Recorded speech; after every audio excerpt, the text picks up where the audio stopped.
see my patience, I just came here to defend.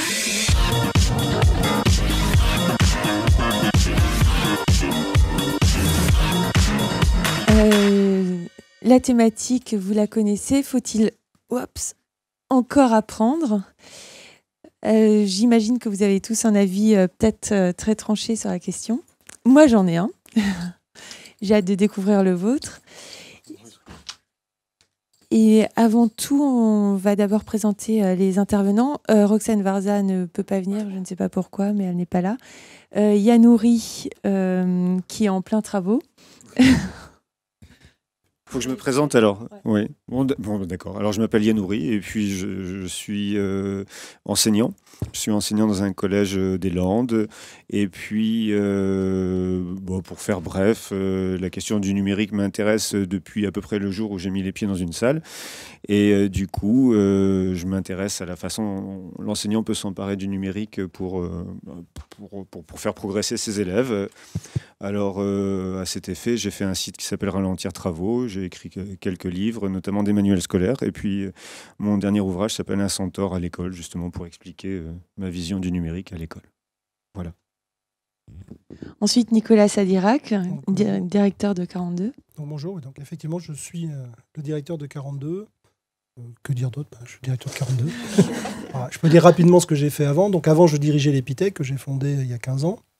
Et encore avant, je travaillais au Japon chez Sony dans l'informatique et j'ai monté quelques sociétés d'informatique. Donc, j'ai écrit pas mal de logiciels didacticiels quand j'étais petit. Et moi, au tout début de mon truc, il n'y avait pas la numérique du tout. Donc, on ne parlait pas de numérique. Voilà, ça n'existait pas. Non, mais il n'y a même quasiment pas d'informatique. Moi, j'étais étudiant à Stanford et j'ai vu arriver les premiers ordinateurs dans notre labo de physique. Donc avant, il n'y en avait pas. On faisait avec des bouts de bois et de ficelle. Et... ils avaient un centre de calcul avant. Donc, il fallait envoyer les calculs et ça revenait. Et puis encore avant, effectivement, ils faisaient les calculs eux-mêmes. Voilà, on peut apprendre sans ordinateur. Oui, en fait, non, mais on ne parlait pas du mot. Ouais. Ah oui, bien sûr. L'institution à Stanford était là depuis un certain temps, alors qu'il n'y avait pas du tout d'ordinateur. Et ensuite, Isabelle Galli, donc du CNAM. Oui, bonjour. Donc moi, je viens d'une CNAM, une vieille maison qui a plus de 200 ans, qui a été longtemps innovante et qui essaie de le rester. Donc, on a monté un lab partenarial sur l'apprendre demain pour identifier quels étaient les métiers et les compétences de demain et savoir si on allait continuer à avoir des parcours classiques ou pas. Et comprendre si des modèles type 42 pouvaient faire sens aussi dans tous les domaines. Parce que c'était intéressant, c'est une expérience qui est extrêmement intéressante. Et donc, je ne sais plus ce que je voulais dire. Voilà. Alors, moi, je vais commencer par quelque chose qui me pose vraiment question. C'est que, donc, faut-il encore apprendre oui ou non? Enfin, là, on peut répondre de manière un peu brute. Et après, si on décide que non, on n'a plus besoin d'apprendre, à ce moment-là, ça veut dire qu'on délègue le savoir, que le savoir est contenu ailleurs et qu'il faut faire confiance à ceux qui mettent le savoir ailleurs. Alors, que pensez-vous de cette question? Enfin, comment l'aborderiez-vous le fait de... Faut-il encore apprendre? Et si oui, pourquoi? Sinon, pourquoi pas? Moi, j'aimerais bien qu'on parte de plusieurs constats, peut-être, avant d'aborder la question, le cœur de la question. Et on l'a dit à travers toutes les conférences qu'on vient de voir, c'est que le monde est en train de changer. Et il change fondamentalement. La journée de 8 heures n'existe quasiment plus. On a dans un temps beaucoup plus morcelé désormais. On a également plus... on n'apprend plus une tâche qu'on va venir exécuter dans l'entreprise. On ne sait plus. Nous, on a fait une étude au lab et on s'est aperçu que la plupart des collaborateurs maintenant sont un peu perdus parce qu'on leur donne plus de feuilles de route de travail, mais qu'ils doivent au contraire se réinventer eux-mêmes et s'emparer eux-mêmes de leurs futures tâches. On s'aperçoit également que tout le savoir est désormais extrêmement morcelé. Donc ça, c'est le premier point de constat, c'est qu'on arrive à la fin d'une époque, que le rapport au savoir a complètement changé. Jusqu'à présent, il était beaucoup plus facile d'aller chercher le savoir auprès d'une institution et d'avoir du top-down parce que c'était là que se trouvait la connaissance. Maintenant, grâce aux nouveaux moyens de communication, effectivement, on peut plus facilement accéder à une communauté qu'accéder à une institution où il va falloir s'inscrire et pénétrer pour pouvoir être admis à suivre un cours. Enfin, le dernier des constats, je crois, qui est important et que tu sous-tends dans ta question, c'est que désormais, on a des machines et ces machines sont là pour nous aider, nous augmenter, disait Yvan tout à l'heure. Et on peut déléguer aux machines une partie de notre mémoire. On peut déléguer également aux machines une partie de notre tâche cognitive. Est-ce pour autant que ça nous dépossède du savoir? Ça, c'est autre chose. Par contre, ce qui est évident, c'est que ça nous oblige, dans nos modes d'apprentissage, à réfléchir un peu différemment. C'est-à-dire qu'on s'aperçoit que le savoir change en permanence. Donc, si on apprend, finalement, on perd du temps. Donc ça, c'est une vraie difficulté. Et ça devient peut-être contre-productif d'apprendre. Alors, expliquer ça à des enfants ou à des parents aujourd'hui, c'est complexe. Parce que qu'est-ce qu'on met à la place de ce savoir en permanence et à cet apprentissage? Et que ce savoir donc est devenu un flux, comment on capte ce flux, comment on le capitalise, c'est une vraie deuxième question. C'est OK, je vais avoir des savoirs qui sont en permanente mutation, mais cette permanente mutation, comment vais-je la capter? Comment vais-je pouvoir m'enrichir intellectuellement? Comment vais-je redonner du sens à ce que j'apprends? Comment je vais pouvoir mettre bout à bout tous ces savoirs morcelés? Parce que le troisième constat, c'est que le savoir est désormais morcelé également. Alors, il y a une expérience qui est assez marrante, que je crois qui est au Danemark à l'heure actuelle. Je confonds toujours tous les pays nordiques. J'ai un petit problème géographique. Qui est, ils n'apprennent plus par matière. Désormais, ils vont apprendre par sujet. C'est-à-dire, ils vont, par exemple, étudier la Seconde Guerre mondiale va servir à faire des mathématiques aussi. C'est pas forcément du mode projet, c'est encore autre chose. Pardon? Ouais, mais en tout cas, ce n'est en tout cas pas le cas dans nos classes aujourd'hui, où un peu, l'enseignant essaye, mais c'est pas désiloter les matières n'est pas encore commun à notre enseignement. Donc ça, pour moi, il y a ces constats, il y a ces changements qui sont profonds, et du coup, la question du comment apprendre demain se pose. Excusez-moi, mais comme je suis droguée à cause de mon dos, j'ai du mal à retenir ce que je voulais dire. C'est que pour moi, s'il faut apprendre, c'est pouvoir continuer à échanger. Ça, c'est fondamental. Si on ne maîtrise pas un minimum de vocabulaire, de grammaire, de concepts mathématiques, eh bien, échanger avec les autres devient très complexe. Et si on veut pouvoir faire du pair à pair, il faut être capable d'échanger. Ça, c'est un fondement.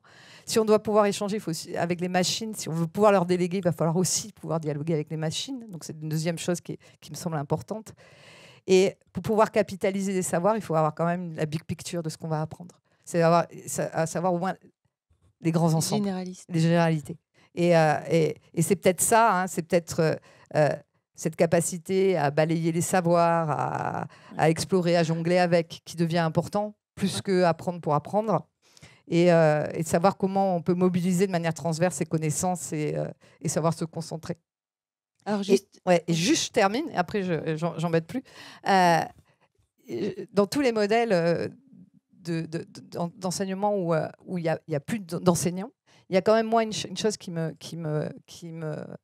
m'interpelle, c'est où va se construire le savoir.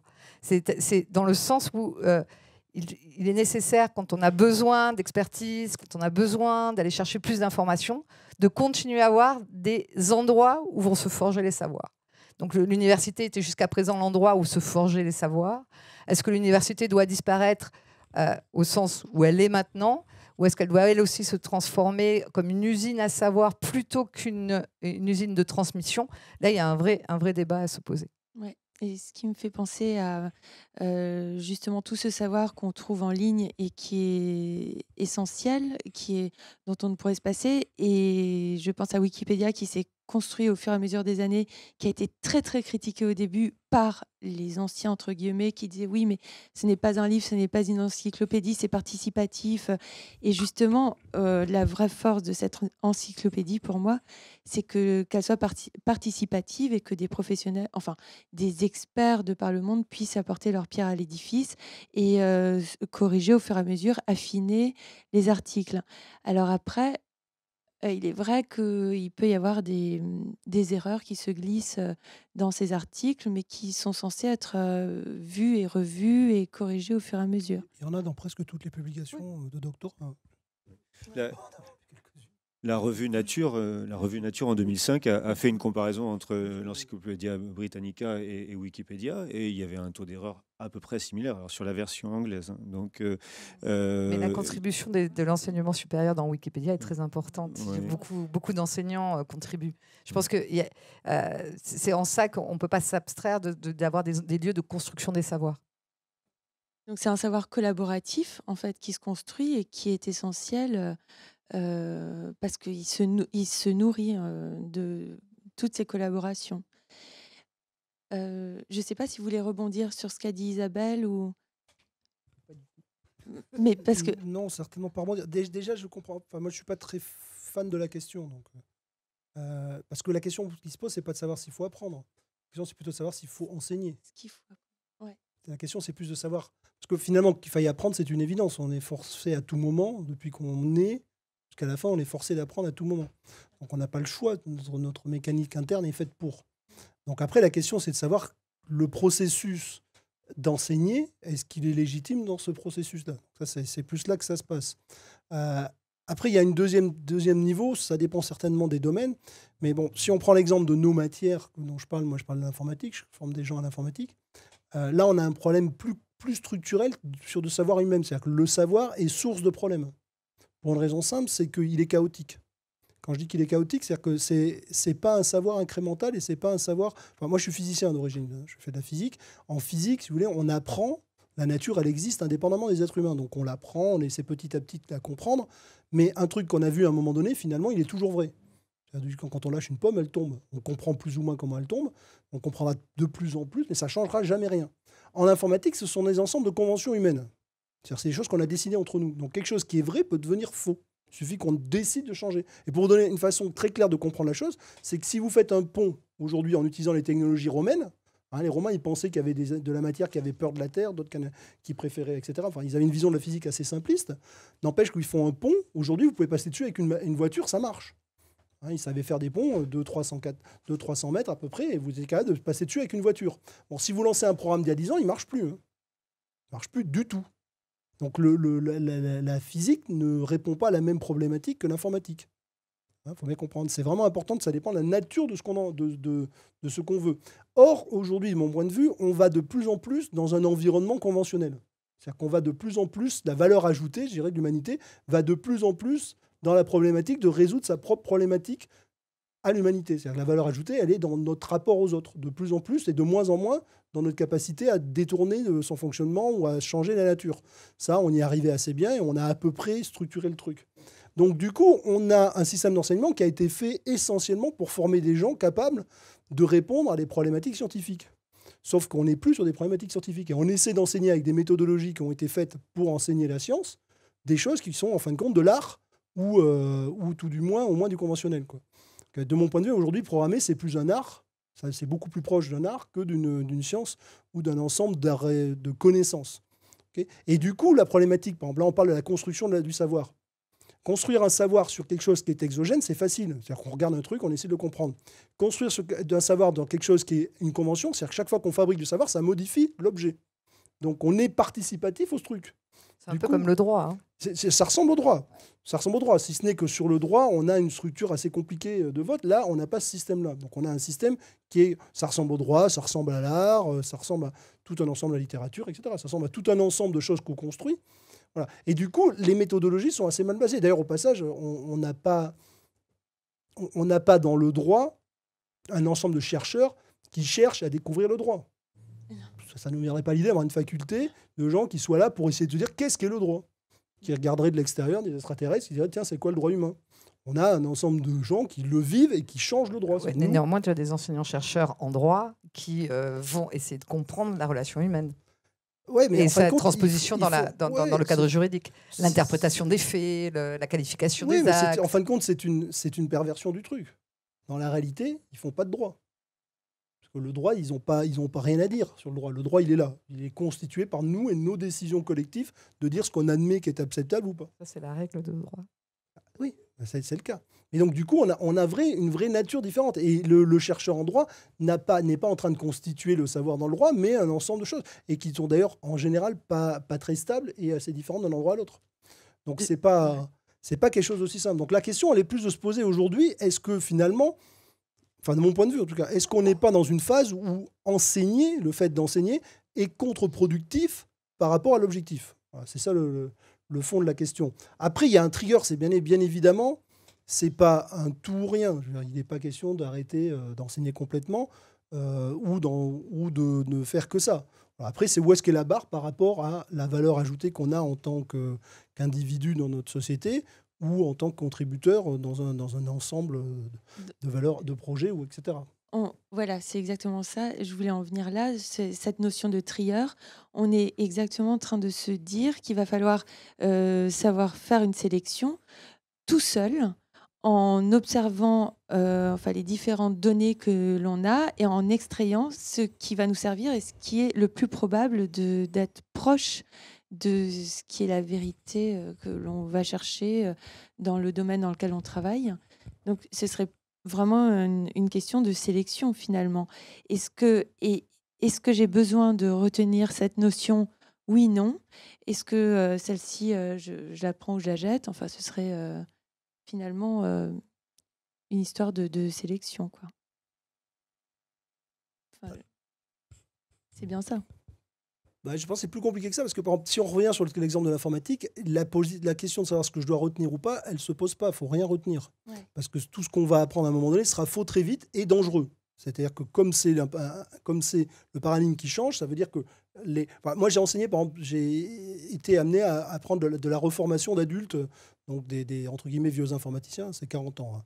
Donc un vieux informaticien, il a 40 ans. Donc vous recevez ces informaticiens qui sont en général fait une école d'ingénieur, qui ont fait un début de carrière qui s'est bien passé, et bon, ils sont entre guillemets en dehors du marché. Votre problème en tant que formateur à ce moment-là, finalement, c'est pas de leur apprendre des trucs. Ils sont pas plus idiots que les autres, ils devraient y arriver. En fin de compte, c'est ce qu'ils ont appris avant qui les empêche d'apprendre ce qui est fait aujourd'hui. Donc le plus dur, c'est d'effacer tout ce qui traîne, parce que en fin de compte, à un moment donné, quand on regarde un problème, on le voit avec le paradigme qu'on avait avant. Et du coup, c'est un peu les tableaux des chairs. C'est-à-dire quand vous voyez le vase, vous voyez pas le canard, quoi. Ben là, c'est pareil. Les mecs, ils ont une façon de voir qui leur a été inculquée par la méthode d'apprentissage qu'ils ont eue à ce moment-là, qui fait que la nouvelle problématique, ils les voient dans le carcan d'avant. C'est assez compliqué parce que notre cerveau, il est vicieux quand même. On a un cerveau qui est assez compliqué parce que finalement, il a été fait pour globalement nous sauver la vie. Quand on avait une bestiole qui nous courait dessus dans le paléolithique, la bestiole nous courait dessus, on trouvait une solution, on partait à droite, ok, et on était sauvé. Et comme on n'a pas trop le temps de réfléchir, avec notre cerveau, il est lent, et ben quand on a fait ça 3-4 fois, après le cerveau, il ne se rappelle plus pourquoi. Il se rappelle juste qu'il faut partir à droite. Et résultat de l'opération, quand vous avez des gens en face de vous, vous leur expliquez qu'un truc qu'ils ont appris est faux, et ben ça n'empêche qu'ils continuent à faire les mêmes réflexes qu'ils avaient avant. Il faut les amener dans chacune des situations où ils ont à accéder à la donnée, okay, parce que le cerveau, lui, il fait des raccourcis partout, juste pour aller plus vite. Donc c'est très compliqué. Notre cerveau, il n'a pas été fait pour oublier. Or, on est dans un environnement où le fait d'oublier est une valeur ajoutée. Si vous prenez des domaines comme la sécurité informatique, où c'est la catastrophe, où tout change tout le temps, là, on est vraiment du jour au lendemain. Tous les jours, ça change. Et ben, tous les gens qui ont des habitudes, moi, j'ai dirigé une boîte de sécu qui s'appelait Intrinsèque, vous avez les mecs, ils arrivent, bon, très bien, ils sont formés de l'école, ils sont super bons pendant 1 mois, et 3 mois après, ils vous font des conneries partout, quoi. C'est des dangers publics. Parce qu'ils n'arrivent pas à changer leur façon de penser. Donc la vraie valeur ajoutée aujourd'hui d'un informaticien, c'est sa capacité à ne pas se faire intoxiquer par ce qu'il voit autour de lui. C'est d'être capable de remettre en cause tout à tout moment, de résoudre le problème, parce qu'il faut quand même qu'il utilise la connaissance quand elle est là, et si possible, qu'il évite de s'en rappeler. Okay, ce qui est quand même assez compliqué pour notre cerveau. Notre cerveau n'a pas du tout été fait pour ça. Hein. Et on se dirige vers ça dans tous les domaines. Du coup, il faut être neuf devant une situation voilà, à chaque fois. Il faudrait être capable d'effacer ça, et par contre de garder certainement les heuristiques qui t'ont permis de trouver des solutions plus efficacement, les connexions avec les autres, tout un tas de choses. Donc la vraie question, c'est où est la part entre... Bien sûr, il y a de l'apprentissage, il y a forcément des choses, puisqu'on devient de plus en plus performant. Et alors, ce qui est difficile, c'est que quand on est petit, on va nous stimuler pour apprendre justement par cœur toutes ces histoires de conjugaison, de table de multiplication, où on se dit c'est la répétition qui fait l'apprentissage, enfin qui fait qu'on va retenir et que les connexions neuronales seront plus rapides, plus efficaces, qu'on saura chercher l'information exactement où aller et très rapidement. Donc, ça devient vraiment une mécanique. Et après, on se retrouve devant une situation où finalement, on ne doit pas tenir compte de ces réponses immédiates. Sauf qu'en réalité, il y a des enfants qui arrivent à apprendre à lire et écrire sans jamais être passés par ça. et que pour prendre des exemples comme Summerhill High School ou des écoles comme Summerhill, où on apprend aux enfants, enfin on n'apprend pas, on laisse les enfants apprendre à écrire quand ils en ont envie, à lire et à écrire, ça marche tout aussi bien et on s'aperçoit qu'ils apprennent beaucoup plus facilement d'autres choses. Parce qu'ils ne sont pas drivés par le fait qu'ils répètent, qui est une boucle de force, alors qu'ils sont drivés par le fait qu'ils ont un plaisir à le faire. L'envie. Et le simple fait, on s'aperçoit que notre cerveau, finalement, quand il fait quelque chose qui lui apporte une satisfaction, eh ben, il n'a pas besoin de la répéter 20 fois pour la mémoriser. Ça marche pratiquement du premier coup à chaque fois. 2-3 fois. Alors qu'effectivement, quand on est en situation de force, où on lui fait faire quelque chose qu'il n'a pas envie, bah là, il faut forcer. Il faut vraiment forcer. Donc, effectivement, la répétition est nécessaire.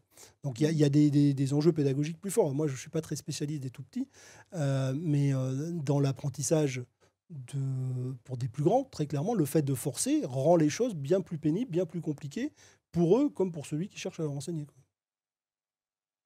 Je ne sais pas si quelqu'un a envie de rebondir là-dessus.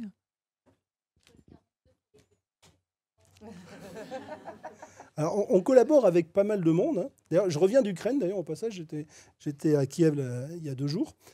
Où il y a une école qui fonctionne quasiment comme nous. On l'a rencontré par hasard, hein. Mais pour des petits, effectivement, ils démarrent à 3 ans, ils finissent au niveau high school. Donc il y a déjà des expériences de ce type-là, ça existe déjà pas mal dans le monde. Il y a l'école dynamique à Paris, il y en a un peu partout. Il y a à peu près je crois avoir vu qu'il y a autour de 2000 écoles de ce type-là un peu partout dans le monde, ce qu'ils appellent en partie des écoles démocratiques. Donc il y a tout un ensemble d'écoles de ce type-là dans le monde. Donc ça existe déjà. Ça fonctionne assez bien, quoi. Et du coup, les résultats, entre guillemets, mais ce qu'on peut constater... Eh ben, vous allez sur le site Summerhill Valley School, ils ont le track record de tous leurs anciens étudiants, hein, ça fait 40 ans que ça existe, donc il y a du monde. Et il y a, pour la partie qui revient en système universitaire, parce qu'il y en a qui le font, ils ont des résultats qui sont tout à fait un peu au-dessus de la moyenne des standards des high schools aux États-Unis. Pas beaucoup plus, pas beaucoup moins. Moi, j'ai grandi à Vence, dans les Alpes-Maritimes, qui est le lieu où l'école Freinet, Célestin Freinet a mis son école. Et on avait le malheur d'intégrer, parce qu'à l'époque, il n'y avait pas encore de collège ou de lycée Freinet. On a intégré directement donc, les sorties de Freinet dans l'enseignement secondaire classique. Et le taux d'échec était fracassant. Ça a été vraiment... Le problème, c'est qu'il faut rester dans les modèles, parce que la confrontation dans l'être humain est catastrophique. Sur Summerhill, ça marche assez bien. Alors, ils se préparent. Donc, en général, les gens qui veulent aller à l'université s'y prennent 2-3 ans avant pour revenir. Ceci dit, moi avant 42, j'ai dirigé Epitech. Donc, à Epitech, on fonctionne à peu près comme 42, avec un petit peu moins, je dirais un petit peu moins extrémiste, parce qu'on a un diplôme reconnu. Donc, on fait semblant de faire comme tout le monde. Hein. Donc, il y a tout un tas de décors. Non, mais pour être vrai, il y a du décor. C'est-à-dire ils nous disent qu'il faut qu'on ait des profs. Donc, ils nous disent qu'il faut un pourcentage de profs. Qu'est-ce qu'on a fait? On a pris les étudiants, on a fait une formation en disant vous êtes profs, et ils sont devenus profs. Donc, on a complètement inversé le système. Mais globalement. Mais ils ne faisaient pas cours. Hein, ils faisaient comme ici. Donc, ils ne donnent pas cours. Ouais. Mais simplement, du coup, dès que vous avez un étudiant qui parle à un autre étudiant, si vous dites qu'il y en a un des deux qui est prof, vous vous retrouvez avec suffisamment de profs pour que votre diplôme soit reconnu. C'est une façon de contourner le problème, quoi. Donc, foncièrement, on fonctionnait à peu près avec les mêmes méthodes, peut-être un peu moins extrémistes. Néanmoins, on avait des partenariats avec 36 universités dans le monde, hein, allant de Stanford, Berkeley, Tsinghua en Chine, etc. Donc, tous nos étudiants passaient au moins 1 an dans une université, entre guillemets, standard. Donc, en 4e année. C'est-à-dire, donc, ils prenaient... post-bac, vous prenez 4 ans, donc ils sont en première année de master. Hein. On avait un taux d'échec qui était quasiment à 0. Alors, bien sûr, encore une fois, on les préparait. On leur dit, attention, vous allez revenir dans un système classique, vous allez devoir faire ça. Alors, on ne leur faisait pas des cours, hein. On ne les a pas préparés en bachotant, on préparait le truc, mais on leur a dit, vous devez accepter le système et vous plier aux règles du jeu, ou vous n'y allez pas, c'est votre choix. Si vous vous dites, moi, je ne veux pas passer à Stanford, c'est mon problème. Mais ceux qui y allaient, ils décidaient d'y aller avec un objectif clair, qui était de remplir tel projet, d'aller chercher par exemple tel cours de crypto à tel endroit. Enfin, on fabriquait un projet avec eux pour que leurs cours aient un sens pour eux. On n'avait pas des taux d'échec délirants, quoi. Je veux dire, ils arrivent à faire en sorte que de répondre aux standards des universités qui étaient relativement corrects, quoi. Maintenant, effectivement, je pense que si vous le faites très tôt et sans préparer les gens, ça doit faire Et je pense que la majorité du problème, ça doit être que l'étudiant passe dans un environnement qui lui est ultra hostile. Ça doit être insupportable. Moi, j'ai eu la chance, enfin la chance et la malchance.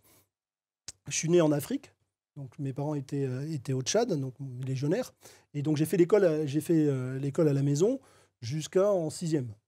Et donc je suis revenu en France. Okay. Quand je suis arrivé en France, alors je venais du Tchad, je me suis retrouvé à Rouen, okay, à Sotteville-les-Rouen. Je sais pas si vous voyez, c'est un bled. dans une école ultra traditionnelle, ils écrivent à la plume. Hein. Je ne supportais pas de mettre mes chaussures. C'est-à-dire que je ne supportais pas de garder les chaussures toute la journée. Et le prof, il courait après moi partout. Je sautais sur les bureaux. Ça a été horrible. C'est-à-dire qu'on me change d'environnement de façon ultra violente. J'étais dans un environnement à la maison super sympa. J'avais 4 années d'avance.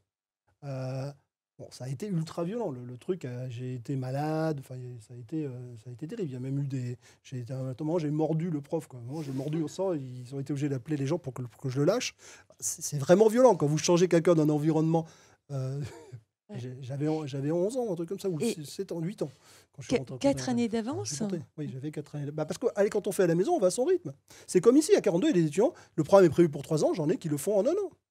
Quand on va à la maison, on fait à son rythme, on s'amuse, c'est amusant. Moi, j'ai l'avantage d'avoir mes 2 parents étaient chercheurs. Donc, quand j'étais petit, mon père travaillait dans les fusées. Voilà, j'envoyais des fusées en plastique. Du coup, c'est la stimulation qui est aussi à la base. Oui, la richesse de l'environnement. C'est une communauté avec des scientifiques partout, toute la journée, on faisait ça. Je ne vivais pas dans un environnement truc. En plus, je passais le matin, on faisait de la physique, on envoyait des fusées. L'après-midi, j'avais une gazelle avec qui je m'amusais à faire du cheval dessus. Enfin, ça crée un environnement hyper riche et assez sympa. Et puis il fait beau. Quand on arrive à Rouen, avec un prof qui était hyper standard dans un lycée, dans un je sais plus, en collège, je sais plus où j'étais, mais ils écrivaient à la plume, donc c'était un changement ultra violent. Et puis ça s'est bien passé quand même. Hein. Ouais. Et par rapport à ça, il y a le changement. un autre truc. Il a été mordu quand même. Tu parlais de convention tout à l'heure dans l'informatique. On ne peut pas s'extraire du fait que ce soit dans nos systèmes éducatifs ou dans nos entreprises, à un moment, il faut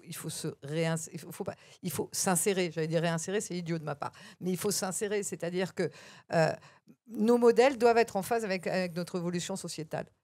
Oui. Sinon, effectivement, on est extrêmement décalé et c'est compliqué de se remettre dans le système. Oui, ou alors on vit dans un système parallèle. Et puis on vit dans un système parallèle, mais c'est moins facile. Parce que si on regarde la valeur ajoutée, si on prend l'exemple, on prend les anciens épithèques, il y a un peu plus de à peu près une 80 sociétés qui ont été créées par les étudiants de plus de 200 millions, une qui vaut 1,5 milliard.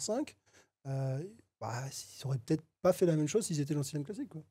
Donc le fait de ne pas être, entre guillemets, de rentrer dans une carrière standard, offre aussi des opportunités.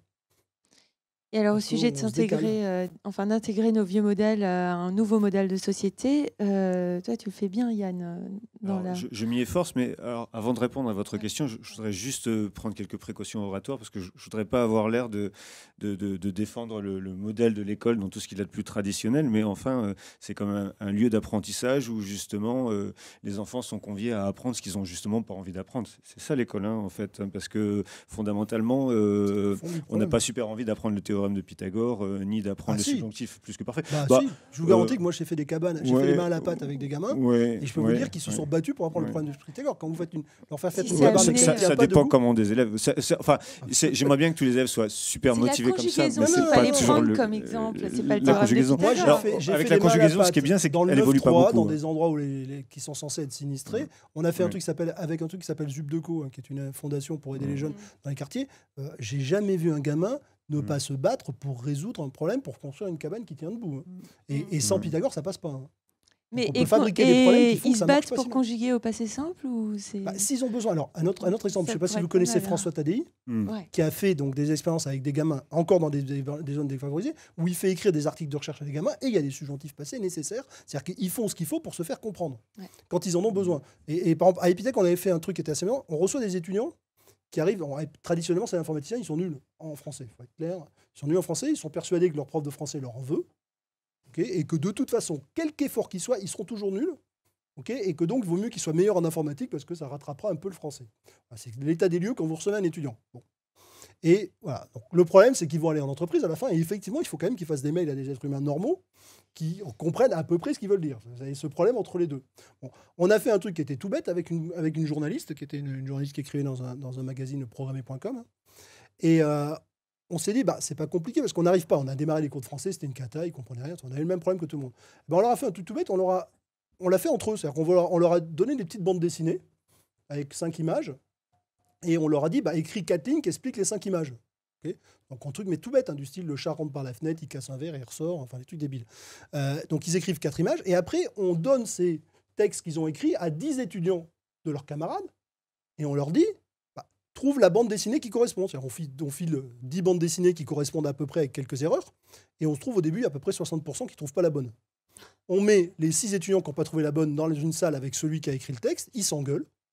En lui disant, mais pourquoi tu machin un truc. On fait ça pendant 6 mois, et à la fin, ils écrivent tous un texte comme ça, et à la fin de ce processus pendant 3 ans, ils sont capables de faire un compte-rendu d'une action, d'une activité, des petits films de 30 minutes. Ils sont capables de vous écrire le petit film de 30 minutes, et vous êtes sûr que ça veut dire exactement ce qui s'est passé. Et il n'y a pas de doute, il n'y a pas de... Alors, ils font pas de la littérature, ils ne font pas un truc formidable, mais ceux qui écrivent veulent dire... Voilà. Et d'ailleurs, on ne l'a pas appelé français pour éviter le problème, on l'a appelé expression écrite, parce que si on l'avait appelé français, il y aurait eu un blocage d'entrée. Il y aurait des jeunisses. Il y aurait un problème d'étage. Et à la fin, un truc assez amusant, il s'est passé, c'est qu'à la fin, quand je suis parti d'Épithèque, il y avait un groupe d'écriture libre qui a écrit un roman je crois qu'ils étaient 80-90 à la fin, quoi. Donc un roman collaboratif. Donc il y a des étudiants qui étaient complètement déconnectés de l'écriture, qui ont à la fin repris plaisir à écrire. Alors ça tombe bien, on a un prof de français là. Donc qu'est-ce que ça t'inspire justement Moi, je suis un peu partagé. Malheureusement, j'ai pas toujours de belles histoires à raconter où tout se passe comme ça merveilleusement bien. Mais ça arrive aussi, et puis on s'efforce de créer, de mettre toutes les conditions qui vont favoriser ce travail. Alors, je voudrais revenir à ce que tu disais aussi, c'est-à-dire qu'en fait, l'école peut pas continuer comme si le monde extérieur n'avait pas changé. Donc, il faut se mettre un petit peu à la page, et il y a des pratiques scolaires qui doivent évoluer, effectivement. Alors, il y a des choses qui se passent particulièrement bien, mais ça se passe pas toujours sans douleur non plus. Quand on travaille, par exemple, en îlot, quand on travaille autour des projets sur des projets comme l'écriture d'articles pour Wikipédia, ça reste un travail. Alors, ça leur plaît, mais souvent, ça nous rappelle l'étymologie du mot travailler. Ça se fait dans la douleur, et donc, c'est pas toujours très simple. Mais en tout cas, on essaie comme ça de favoriser un travail collaboratif qui multiplie les exigences, à la fois disciplinaires. On essaie de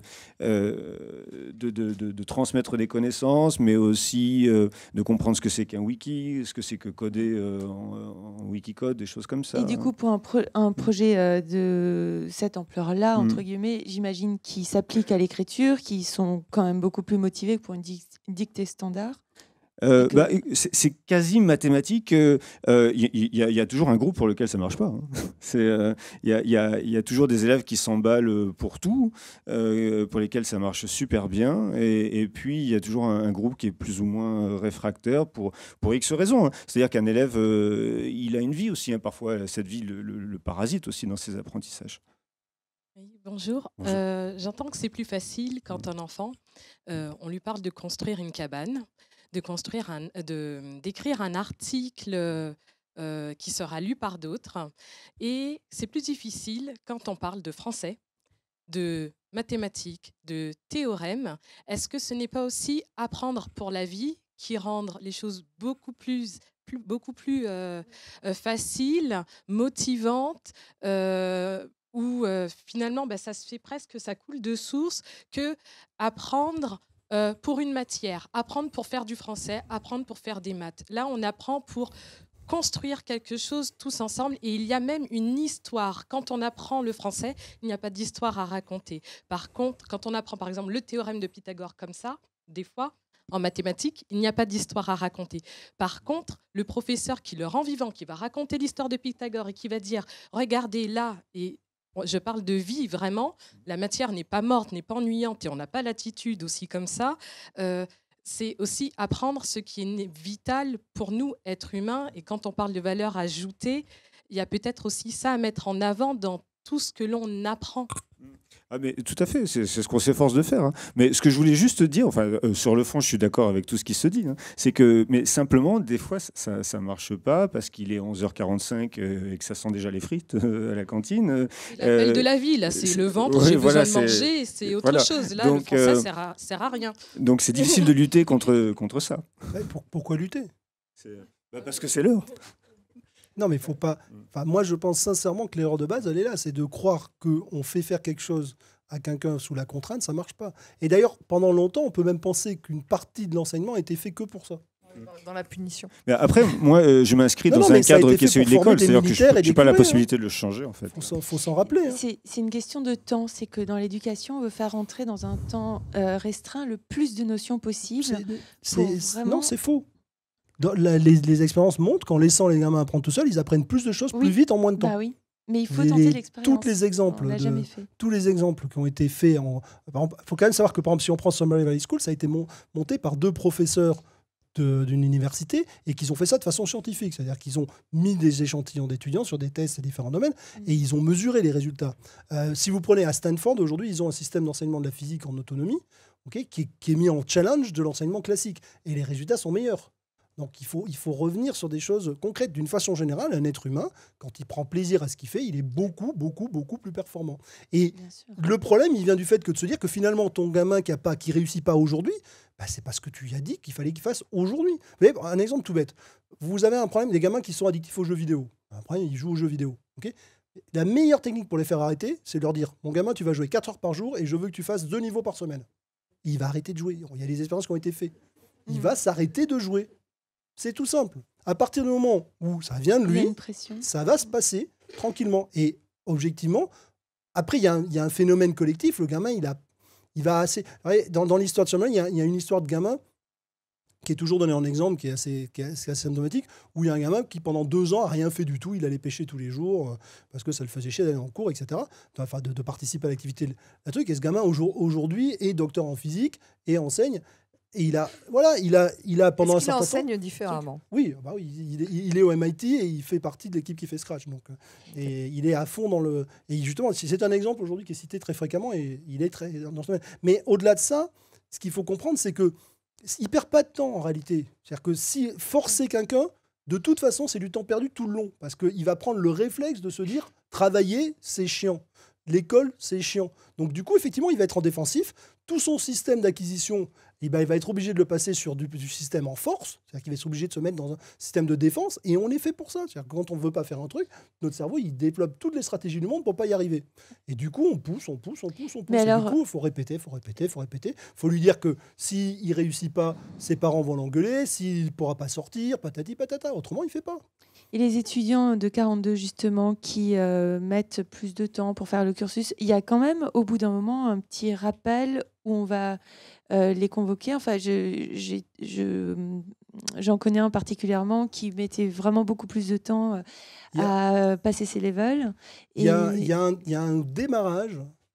Au tout démarrage, on a un truc qu'on appelle le black hole, qui est un système pour les faire démarrer, parce qu'on les prend d'un système ancien sur ce nouveau système. Donc on est obligé d'éviter le côté végétatif, qui va éliminer, en fin de compte, à peu près 3-4% des étudiants.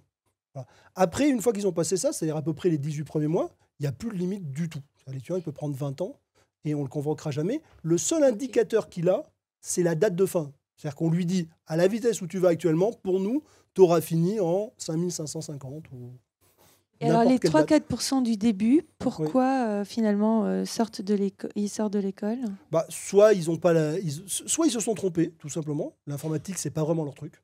Ce qui arrive, parce que là, on a un problème entre l'informatique aujourd'hui du côté je joue et je fais un jeu, c'est pas la même histoire.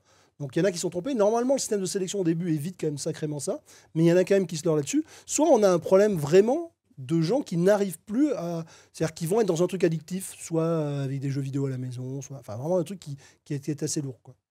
Voilà. C'est en généralement ça qui pose problème, où on a aussi encore un petit peu de taux de gens qui ont des problèmes extérieurs du style des problèmes familiaux. C'est-à-dire qu'on s'aperçoit que les gamins qui ont un divorce pile-poil en début de scolarité, malgré tout, ils ont beau avoir 20 ans ou 18 ans, ça génère un certain nombre de problèmes. Ceci dit, on en a pas mal là-dedans qui vont aller faire autre chose et qui vont revenir, parce qu'ils sont quand même réadmissibles automatiquement. Et on en a plusieurs qui ont déjà réussi comme ça. Ouais. Et alors, la question de l'apprentissage, justement, à travers 42, qui se fait en autonomie, en collaboration, les uns aidant les autres, est-ce que c'est transposable, selon vous tous, à d'autres cursus? Je pense à la médecine, par exemple, où là, est-ce que l'apprentissage en autonomie, sans transmission d'un professeur, est envisageable. Enfin, ouais.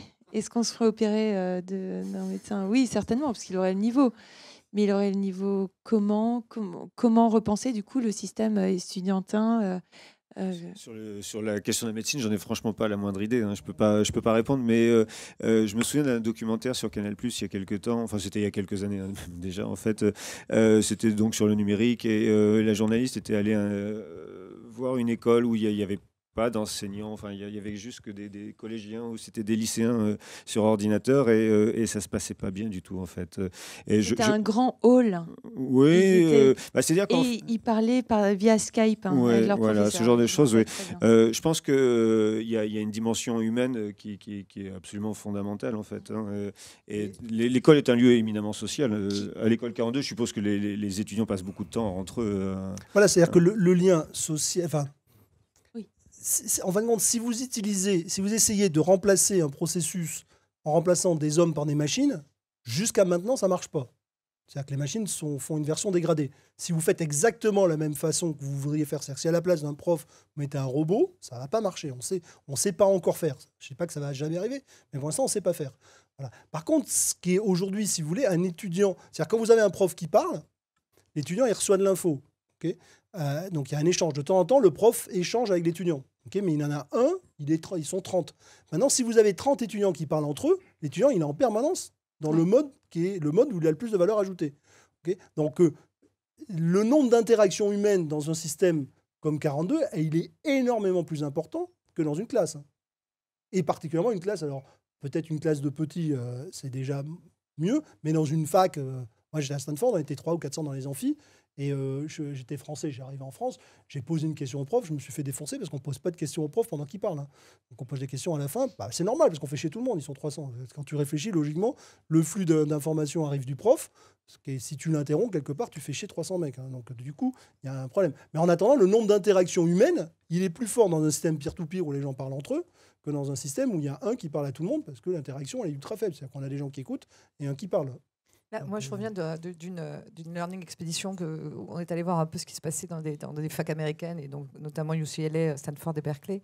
Et j'ai rencontré des enseignants qui essayaient d'utiliser les technos pour justement interagir et délivrer du savoir grâce à ces technos et non pas se faire imposer par la techno le contenu de leur savoir. Ce qui est un des travers actuellement hein, dans les rapports technologie et éducation, c'est comme on est dans une phase de découverte des applications de la technologie à l'éducation, on a encore du mal à mettre ça au service du savoir.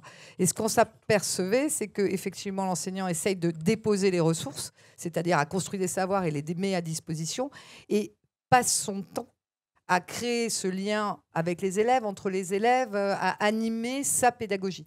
C'est-à-dire qu'on a vraiment cette phase de tirer chacun dans son mode pédagogique. Alors, moi, je suis certaine, et c'est les facs de médecine en premier hein, qui ont fait des cours en ligne. C'est-à-dire qu'ils se sont aperçus quand on voyait les élèves en amphi, ça ne servait à rien parce que, ils n'y allaient pas parce qu'il n'y avait pas la place, et deux, ils n'y apprenaient rien parce qu'ils n'écoutaient pas, ils étaient en train de réviser les TP pendant ce temps-là.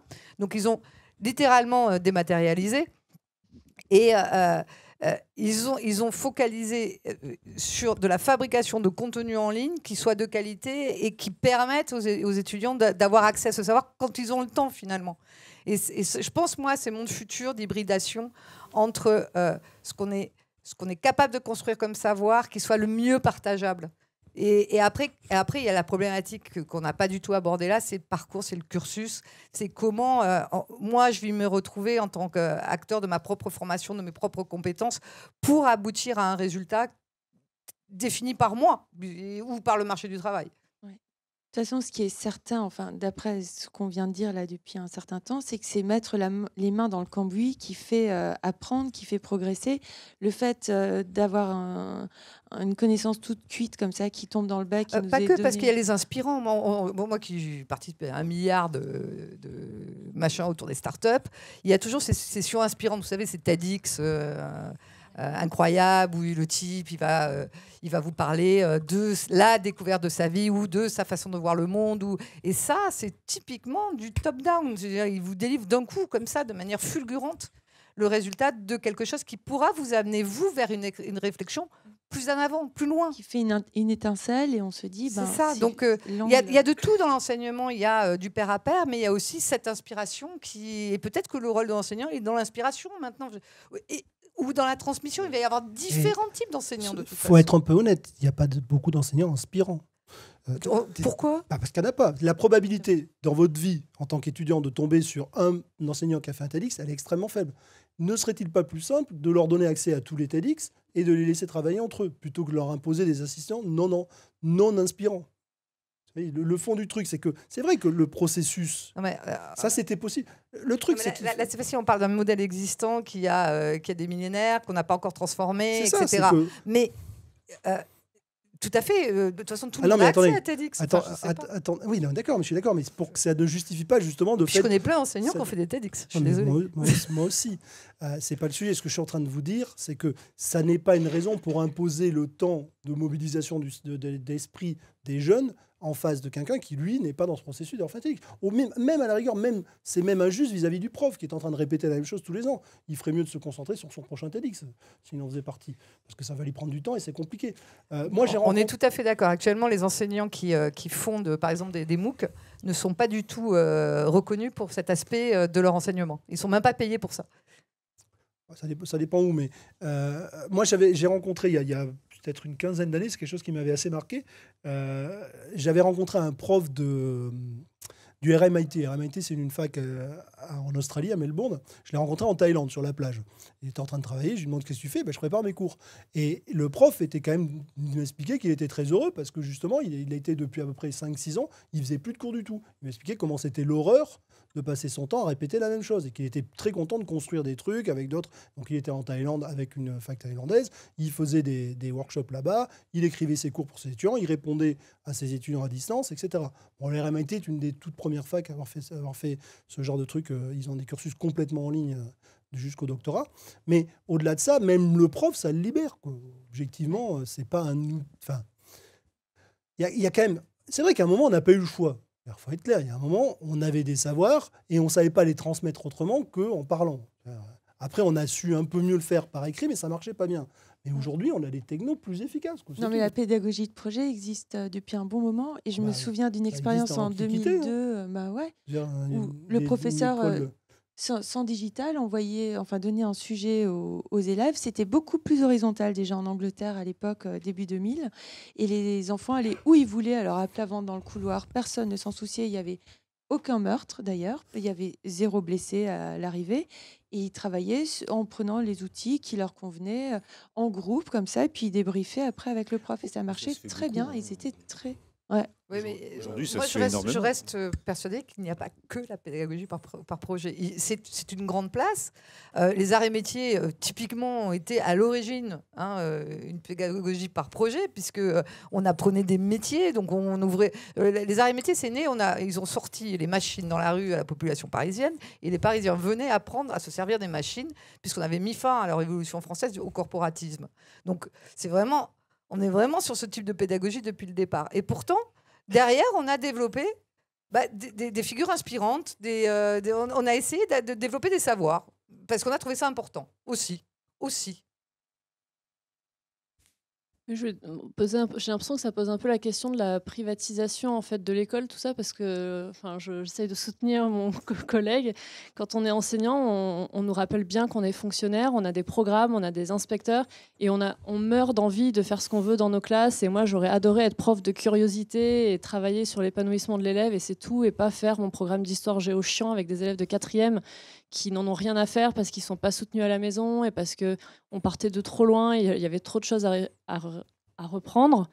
Sauf qu'en fait, on n'avait pas le droit, tout simplement, parce qu'on était fonctionnaire de l'État et qu'on nous explique qu'on n'a pas le choix et qu'il y a des choses qu'il faut faire en tant que fonctionnaire. Et donc la question, c'est toutes les écoles qui fonctionnent justement avec tous ces systèmes innovants. C'est des écoles particulières qui sont des écoles privées qui fonctionnent qui n'ont pas d'obligation forcément de l'État, quoi. Alors, elles ne sont pas toutes privées, hein. Par exemple, le CRI fonctionne, est un organisme d'État qui fonctionne comme ça et qui marche très bien, qui délivre des licences et des masters blancs, où l'étudiant fabrique son parcours comme il veut, sans qu'on lui demande rien. Il dit à un moment donné, je pense que j'ai le niveau licence, et il y a un corpus qui valide ça, qui est en train d'ailleurs de se passer, parce que là aujourd'hui ce sont que des profs, mais à terme il va se passer vers des groupes d'étudiants, hein. C'est en train de se faire comme mutation. Donc il n'y a pas que des corpus, il n'y a pas que des institutions privés qui font ça. Ceci dit, c'est vrai que dans les classes plus petites, alors il y a quand même eu des expérimentations, hein. Moi j'en ai connu, hein. Le problème, mais enfin là il y a une sorte, on a l'impression qu'on se défend du prof. Moi je n'ai rien contre les professeurs, c'est pas le sujet. Le sujet c'est de savoir ce qu'il faut faire. Après, c'est vrai que le prof à qui on dit de faire un truc qui n'a pas de sens, c'est pas de sa faute. Il fait ce qu'on lui dit, il est coincé dedans. Et j'en connais quand même quelques-uns qui se révoltent. On est partenaire avec de la classe inversée, on est partenaire avec plusieurs associations de profs qui se débrouillent à... C'est comme je dis, moi j'étais à un moment... Parce que vous voyez, on est privé. Quand on est à Epitech, c'est une école privée. Néanmoins, on est dans un carcan, hein. On est dans un truc avec un diplôme reconnu, avec des gens ils sont certainement aussi chiants, j'imagine, à l'Éducation nationale, des inspecteurs qui viennent, qui te disent mais pourquoi ceci, machin, tu leur expliques que ça sert à rien, ils disent mais si, il faut qu'il y en ait tant d'heures, patati patata, donc tu es toujours en train de négocier, de tricher, contrôler. Ceci dit, les grandes écoles font pareil, hein. J'étais avec le président de la CTI il n'y a pas longtemps, il y a plein de grandes écoles qui sont coincées dans des trucs et qui bidouillent. Là, on est partenaire avec HEC, on fait un programme de digital entrepreneur avec HEC, qui est donc reconnu, qui délivre un master d'État. Eh ben, ils lui voient, parce qu'ils ne sont pas d'accord avec les contraintes que leur impose l'accréditeur, quoi. Donc, tout le monde est dans cette... Oui, mais justement, je trouve qu'il y a beaucoup de monde qui révolutionne dans son coin. Et en fait, l'idée, c'est comment on ferait pour généraliser toutes ces révolutions-là. Parce qu'en fait, ça a l'air bien, tout le monde est d'accord pour dire que ça marche. Et donc, pourquoi on n'arrive pas en fait à généraliser? Est-ce que c'est un problème de masse parce qu'on traite sur un trop grand nombre parce que l'éducation nationale, c'est trop gros, quoi. Mais oui, l'éducation nationale, c'est très compliqué à réformer. C'est très de toute compliqué. façon. C'est très long. En plus, on veut faire un truc...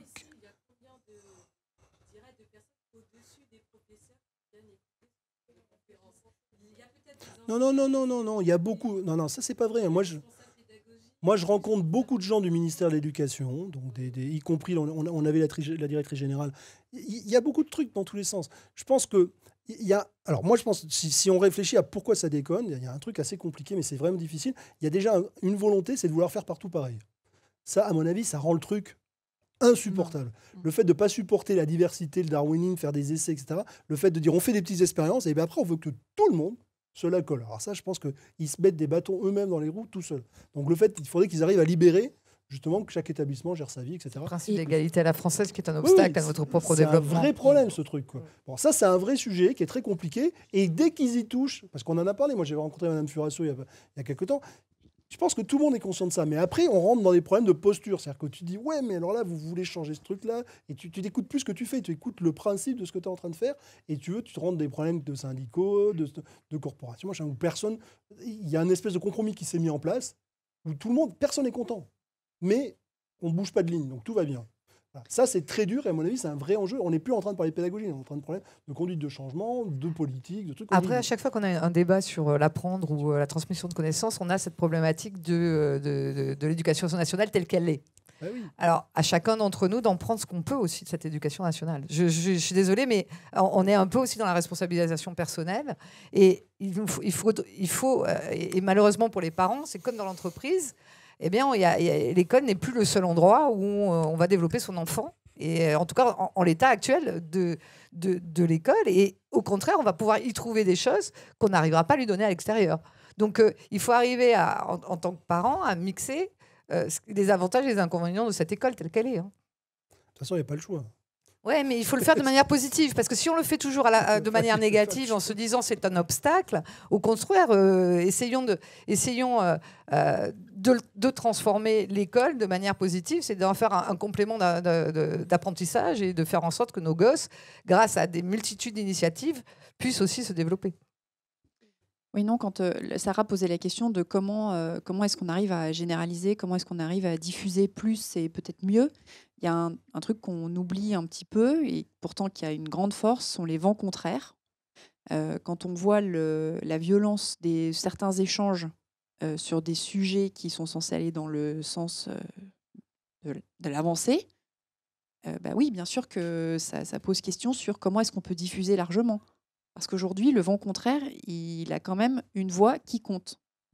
Et plus que jamais, l'éducation nationale écoute beaucoup en ce moment ce qui se fait et essaie de diffuser quand même et créer des portails à tout va, des réseaux professionnels comme Viaduc, ça se fait. Hein. Mais c'est vrai qu'on achoppe sur la fameuse tradition de l'égalité républicaine qui voudrait qu'on fasse partout tout le temps la même chose. Ça, c'est un vrai problème. Mais ça, donner de l'autonomie aux établissements, ça passe pas. Hein. On voit que là, avec la réforme du collège, on a donné 20% d'autonomie aux établissements et ces 20% suffisent à des enseignants pour s'étriper en fait, hein, parce qu'au nom de cette égalité républicaine, on se dit que tous les enfants n'auront plus la même chose et donc ça pose des problèmes. C'est très compliqué. Enfin, en tout cas, pour l'avoir vécu... Ce qui est sûr, c'est qu'au final, les enfants, ils n'ont pas la même chose. Les études PISA le montrent, il n'y a pas de discussion sur le sujet. Donc, en voulant faire super bien, on sait qu'on fait super mal. Ça, au moins, il n'y a pas de discussion. Là, ça c'est démontré. Donc, on pourrait au moins essayer de faire un peu moins bien. Ce que je voulais ajouter de vraiment lié à une expérience, parce que j'étais instite avant, c'est que quand même, on a la liberté d'amener les choses comme on veut en classe. On a un inspecteur au mieux tous les 3 ans. Alors, il faut évidemment qu'il y ait certaines choses qui soient écrites dans les cahiers, mais sinon, la manière de procéder en amenant, je sais pas, des poumons de lapin pour souffler dedans en classe, en passant par des éléments concrets et tout. Non, mais c'est comme ça que ça marche. Enfin, moi, j'étais jamais autant intéressée qu'en apportant des trucs un peu gore. Mon boucher détesté parce qu'il me voyait arriver. On n'a plus le droit de disséquer les souris. Oui, on n'a plus le droit, c'est fini. Mais ils adorent. C'était un bon mais moment. les poumons de lapin, je ne sais pas. Eh ben, il faut demander en amont au boucher, il enfile et puis après on... Lapin vivant, évidemment. Et alors, et tout ça, ça demande pas mal d'imagination en amont en se disant comment je vais changer les choses pour amener ça de manière sympa, rigolote, plus attrayante. Mais alors honnêtement, c'est plus facile de prendre un bouquin et de faire strictement l'exercice qui est inscrit. Mais je trouve que quand même, on ne va pas se faire taper dessus si on n'a pas... Si on procède. Je suis pas d'accord avec ça. Enfin, nous, on travaille avec l'association Inversion de la classe. Il y en a qui se sont fait taper dessus. C'est rare. Moi, je faisais pas de la... Ils l'ont témoigné. Oui, non, ça arrive. Mais s'ils sont tapés dessus, en gros, l'inspecteur risque pas grand-chose. Oui, voilà, c'est pas bien. Et puis, c'est reparti pour 10 ans. Parce que l'inspection, elle peut avoir lieu tous les 10 ans, en fait. Il risque pas d'augmenter. Moi, j'en reviens à ce qu'on disait tout à l'heure. Je pense qu'il y a un problème moral. Il y a un problème de tension, de peur qui dans le même temps, la liberté pédagogique est inscrite dans les textes et ce serait dommage de ne pas s'en emparer.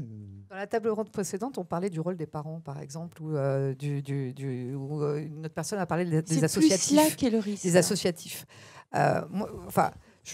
Là encore, on peut chacun témoigner que de soi. Moi, je me rappelle les années 70 et 80 à l'école, l'implication parentale. Moi, j'avais des parents qui voulaient casser l'école tous les matins. Donc, je ne vois pas pourquoi aujourd'hui, il y a, d'ailleurs, c'est pas il n'y a pas, mais il y a aussi cette possibilité d'être dans l'école, autour de l'école, qui est offerte et qui permet de supporter les projets les plus positifs que porte l'école locale que l'on a. Et qui permet aussi de signaler les choses qui nous paraissent un peu désuètes. On peut pallier. Je crois qu'on peut réinventer aussi une école à l'école, autour de l'école. C'est compliqué parce que en fait, l'école, pendant des années, elle s'est refermée sur elle-même, elle s'est repliée, ce qui fait que les parents en sont complètement exclus. Enfin, en tout cas, dans le modèle français, il n'y a qu'à voir avec la primaire à droite en ce moment. C'est ce qui est promu, c'est pas un modèle... c'est un modèle qui s'éloigne un peu de celui qui a été évoqué là tout à l'heure. Hein. Donc c'est dommage parce qu'avec le numérique justement, mais on en parlait tout à l'heure, l'école c'est considérablement ouverte, y compris aux autres, je veux dire aux parents, à toute personne qui veut intervenir. Il y a plein de projets qui sont innovants et qui sont acceptés, compris par les inspecteurs et l'éducation nationale. Hein. Je pense à Mystery Skype par exemple, où des profs d'anglais vont pouvoir découvrir un invité mystère. Les élèves doivent trouver d'où il vient, de quel pays, etc. J'ai fait Quand on un- travaille sur Wikipédia aussi, c'est rigolo parce que quand il y a un élève qui a shop à faire, qui parvient pas à mettre, je sais pas, un tableau en Wikicode et 5 minutes après, le temps qu'il m'appelle, il y a un intervenant, enfin un utilisateur de Wikipédia qui est passé par là et qui a fait le boulot en fait. Donc l'école a tout intérêt à s'ouvrir Mais il y a sur cet plein extérieur. c'est vrai qu'il y a plein Je vais d'expériences parler. ponctuelles. On a fait dernièrement avec un collège je crois que c'était de Bobigny ou un truc comme ça, on a fait un meurtre dans le collège et les étudiants devaient, par voie scientifique, aller dédoubler le truc. Il y avait de l'histoire, Oui, il y a un EPI comme un ça. truc horriblement compliqué et ils l'ont trouvé, quoi. Des trucs, même moi au début, je me suis dit, putain, c'est quand même sacrément tiré par les cheveux. Et en 3-4 semaines, parce que c'est un truc qui était étalé, là, c'était le soir après. En soirée, ils avaient 2 heures par jour qui étaient libérées. Et ils ont fait de la bio, de la physique, de l'histoire. Il y avait un truc où il fallait avoir des références littéraires. Enfin, c'était vachement bien foutu. Donc, il se fait plein de trucs. Le problème, c'est qu'après, pour que ça marche pour tout le monde, qu'ils organisent, qu'ils laissent le faire de façon régulière, c'est quand même ça se fait assez peu, quoi. Voilà. Ah oui, il y a du travail. Ça, il y a eu beaucoup de travail là-dessus. Mais ça fait partie, justement, des collèges. Je crois qu'ils ont du temps exprès pour ça. Que là, c'était. Alors après, ça suppose que l'équipe s'entende bien, que tout ce petit monde-là avait bien bossé ensemble, qu'il n'y en ait pas un dans le tas qui dise que c'est déjà en soi pas un problème, etc. Donc, après, nous, nous, on les a aidés justement pour faire. On a fait un logiciel de suivi qui permettait de savoir où en étaient les différentes équipes, etc. Donc, c'est un groupe d'étudiants qui a fait ça. Parce qu'en fin de compte, c'est un parent d'élève qui a son fils ici, donc on leur a fait un logiciel pour ça. Voilà. On peut aider, mais après, il faut qu'il y ait la volonté. Elle peut pas ne pas partir des profs du lycée. Et si on va plus loin, elle peut partir des étudiants eux-mêmes. Si Mais on la, laisse les choses la aller. résistance ne se trouve pas qu'à l'école. Moi, pour avoir discuté avec des gens qui me disaient, mais comment on met plus de notes à l'école? Mais comment? C'est pas possible, ça. C'est de pas comprendre comment le monde évolue, c'est partagé par beaucoup de gens. Bien sûr. Oui, parce que- Là, on accable l'école, mais bon, Non, mais elle n'est que le réceptacle de ce qu'on est. Et d'où la primaire à droite, en fait. Parce que là, on a l'adverbe faut-il encore apprendre, mais je pense que si quelqu'un a vu ça parmi Juppé ou Fillon, ils vont rougir jusqu'aux oreilles d'indignation. Non, mais bien sûr, d'ailleurs, pour reprendre cette question, évidemment qu'il faut apprendre. On l'a vu à travers le prisme de l'école, énormément. Moi, je pensais aussi de manière générale, est-ce qu'il faut stocker de la donnée? Je pensais juste à une petite anecdote, mais 3 fois rien. Mais le lendemain où j'ai entendu Nicolas Sadirac à la BPI InnoGénération, j'avais un rendez-vous en banlieue et j'avais, par hasard, lu l'adresse où je devais aller parce que normalement, je m'y intéresse même pas. Je la mets dans le téléphone et hop, je suis guidée. Et le téléphone s'est coupé. Et du coup, je me suis retrouvée complètement idiote avec mon vélo. Et heureusement, j'avais l'adresse en tête et j'ai pu demander aux gens. Mais sur le coup, je me suis dit, mais alors, si j'avais fait comme d'habitude, je n'aurais même pas su l'adresse de l'endroit où j'allais. Donc là, je me suis dit, stockage inutile ou utile. Ou alors, il faut changer les batteries de ton téléphone. Je sais pas. Voilà. Exactement. En général, ça tombe pas en panne, de toute façon. C'est quand même assez rare. Ça est arrivé plusieurs fois. Dans une voiture, Ça par arrive, exemple, mais- l'ABS lâche rarement, quoi. Je veux dire, il y a une redondance. Quand quelque chose devient vital, on se débrouille à faire en sorte qu'il ne tombe pas en que ça panne. marche. Ouais. Là, c'est parce que c'est pas le cas encore. Ouais, c'est vrai. Mais par exemple, hier soir, j'étais à la DGA. Ils ont mis en place le Vigipirate. Aujourd'hui, ça tourne sur des smartphones standards. Mais ils les ont sécurisés, ils ne peuvent pas tomber en panne, quoi. Ah ouais. Comme Il y a quoi. des batteries, c'est le truc qui gueule bien avant qu'il s'arrête. Enfin, bref. Mm. C'est fait pour, heureusement, parce que c'est quand même des Ouais. problèmes tactiques à gérer. Donc quand l'objet devient nécessaire, Parce mais que dans un avion, ce serait compliqué. ça serait plus compliqué d'avoir tout un tas de problèmes. Et puis, au-delà de ça, la question de la mémorisation, elle se pose de façon quand même très complexe. Parce qu'on peut imaginer, dans pas si longtemps que ça, d'avoir des interfaces neurales. Il y a déjà des tests. Ce qui veut dire qu'à un certain moment, on va pouvoir ne plus faire la différence entre ce qu'on sait dans nous et ce qu'on sait dehors. Ça va pas tarder à arriver. On commence à avoir des expériences de ce type-là. Donc, à un certain moment, la question de savoir comment on alimente sa base. Il y a une autre question aussi de se dire, est-ce qu'on ne peut pas directement apprendre sans passer par la phase d'apprentissage? En mettant en œuvre directement, il y a des recherches qui ont été faites dans ça, en mettant en œuvre directement l'information comme elle devrait être stockée. C'est dans le 5e élément. Par exemple, Ouais. c'est un élément. Mais on a des recherches en cours là-dessus. Ça existe, par exemple, alors sur l'être humain, on ne sait pas faire, mais ça existe sur des animaux, par exemple sur des rats, où on va leur apprendre le labyrinthe, en prenant un morceau d'un autre et en le mettant dedans, on arrive à faire en sorte qu'il sorte direct. Donc on peut imaginer qu'à, peut-être pas, là on est dans un futur assez lointain, mais qu'on soit capable de t'injecter par voie, en branchant sur un nerf ou un truc comme ça, directement un ensemble de réponses. Ça a produit plein de problèmes sous-jacents. Hein. Ah oui, ça... Quand on parle de stockage de data comme ça, c'est même apprendre l'étape de multiplication avec tous les moyens mémotechniques qui existent. Moi, je ne comprends pas qu'on s'arrête là. Enfin, je pense que le gamin, si on veut espérer qu'il capitalise dessus et qu'il puisse vraiment continuer à être bon en maths, il faut qu'il comprenne ce qu'il fait. Qu'ils comprennent ces tables de multiplication, pas juste qu'ils les apprennent par cœur. Donc là, quand je vous entends parler de stockage de data plugué comme ça, je vois la limite là. C'est vrai qu'il y a une dimension affective qui fait qu'on a besoin d'intégrer les choses, de les faire siennes, de se les approprier. Qu'est-ce que ça veut dire comprendre les tables de multiplication? Parce que c'est une convention, il n'y a rien à comprendre dans cette histoire. Hein. Les tables de multiplication, elles sont comme elles sont. Hein. 1 + 1 = 2, c'est une convention. Hein.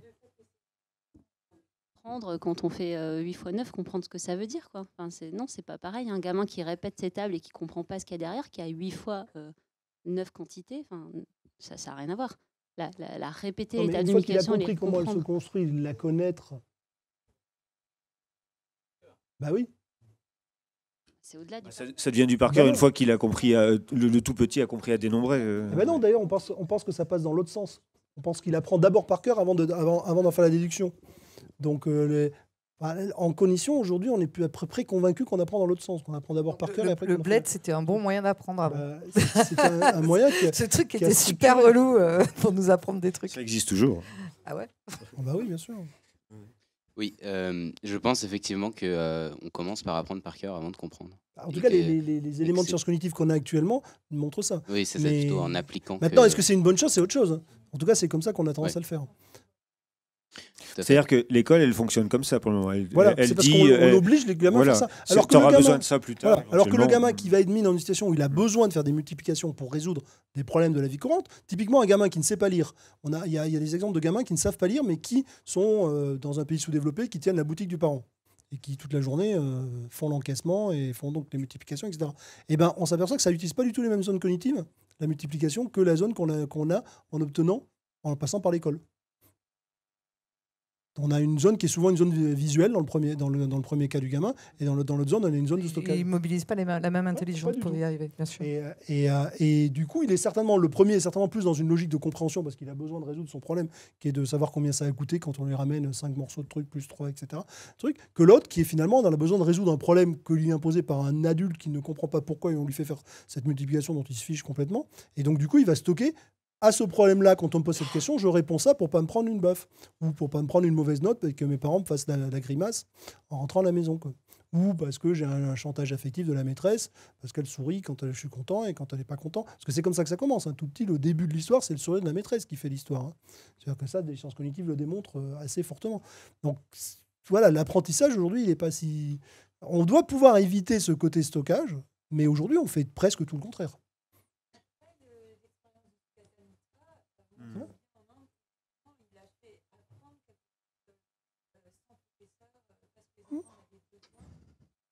Et je sais pas si mais il a montré aussi qu'ils accédaient à des savoirs qui se trouvaient quelque part. En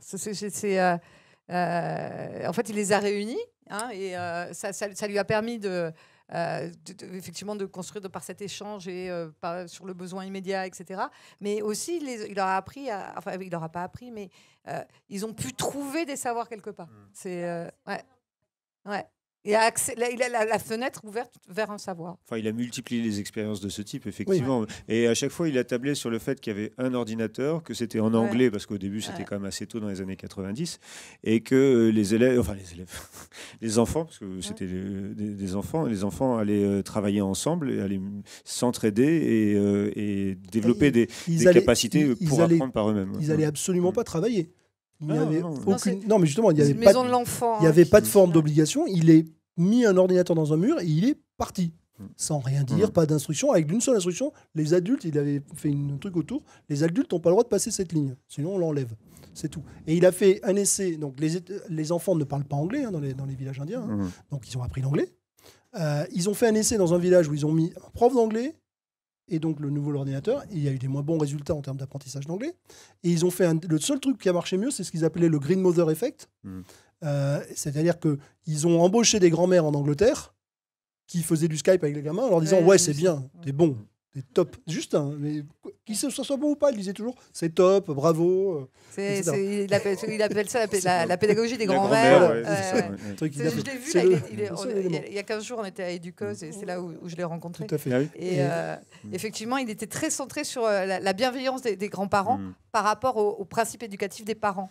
Et ça me fait penser là, par tiroir, qu'une des grandes préoccupations aujourd'hui des parents, c'est vers quoi je vais orienter mon enfant. Voilà. C'est parce que apprendre, ok, au lieu de le rendre heureux, il faut le laisser faire ce qu'il veut. Pour revenir à la mémorisation, il me semble qu'en fait ça n'a un intérêt que si ça nous permet de voir les relations entre les choses. Par exemple, si on doit résoudre une problématique, on a quand même besoin de savoir les outils qu'on a à notre disposition. Et donc pour ça, je pense qu'avoir des savoirs de base est important. Et de moins en moins, à vrai dire. Tout à fait. Et donc maintenant, savoir juste qu'on a un outil à disposition est suffisant. Étant donné avec Internet, on peut trouver peut-être un savoir de base, de savoir qu'il y a des outils. Voilà, mais il faut juste, pour moi, ce qui est important, c'est de savoir l'outil, même si on peut, même aujourd'hui, rechercher l'outil dont on a besoin. Oui. Effectivement, on peut même s'affranchir de cette étape.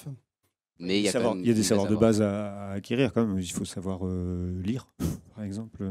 Non. Il y en a qui apprennent tout seul. Non. Enfin, il y a des poissons volants aussi, mais c'est pas la majorité de l'espèce. Non, c'est pas la majorité de l'espèce parce qu'on les a mis dans un système, on les contraint à apprendre forcé. Mais quand on met des gamins dans un ensemble de gamins à apprendre à lire tout seul, ils le font tous. Enfin, même pas. On leur dit pas d'apprendre à lire. On les met. Regardez sur Mary Valley School. Les gamins, ils sont mélangés dans des groupes. Il y a des grands, des petits, trucs, et ils apprennent à lire tous. Il n'y a pas de gamins qui sortent de là sans savoir lire, alors qu'il n'y a jamais eu une classe de lecture. Et en plus, on s'aperçoit qu'ils lisent mieux. Donc il y a plusieurs expériences qui ont été faites, ils lisent mieux, plus vite, et ils comprennent mieux ce qu'ils lisent. Donc on leur apprend pas. Hein. Après, si tout ça est véritablement fondé, il faudra quand même se poser la question à un moment ou à un autre, et je n'insinue absolument aucune réponse, mais si toutes ces expériences merveilleuses sont si probantes, pourquoi elles ne sont pas adoptées massivement ? Parce que moi j'ai 3 enfants, ils n'ont pas appris à lire tout seuls. Hein. J'aurais bien aimé, parce que ça m'aurait quand même sauvé. Vous leur avez pas laissé le choix ? Ah si. Non. Vous avez supporté de bouquins chez Magnard. Non, mais donc vous les avez forcés à lire. Vous leur avez amené des livres, ça venait pas d'eux, ils n'avaient pas envie de lire. Mais ils vont pas aller chercher leur petit livre avec leur carte bleue à 5 ans. Non, mais on peut fabriquer un environnement dans lequel il y a des accès à de la lecture. Oui, mais voilà, du coup les livres sont là, t'en fais ce que tu veux. D'accord, mais vous avez certainement une pression en disant ça serait bien que tu lises 2 heures par jour, ça serait bien. Il y a tout un tas de moyens insidieux de rendre l'envie non pas venant de l'enfant, mais des gens autour. Et puis il y a la pression de l'école. Je veux dire, putain, il a 4 ans et demi, il sait pas encore lire. Qu'est-ce que c'est que ce bazar ? Non, ça, moi pour le coup, j'ai fait ça avec ma fille aînée, mais avec les suivantes, non. Vous avez toléré ? Je me rappelle être allée dans une fac canadienne où les enseignants de matière scientifique, il y a de moins en moins d'étudiants, me disaient comment parce qu'ils sont très dans la pédagogie extrêmement positive, hein, les Nord-Américains, comment on arrive à leur conserver le goût de l'effort, c'est-à-dire que quand le problème est trop ardu, comment faire qu'ils ne se laissent pas tomber. Ça c'est vraiment quelque chose il y a une espèce de pari éducatif. Rien n'est gagné à l'avance. Hein. Quand ils ont envie, ils ne laissent jamais tomber. Moi, j'ai des étudiants à EPIAC qui ont gagné la Coupe de robotique au Japon.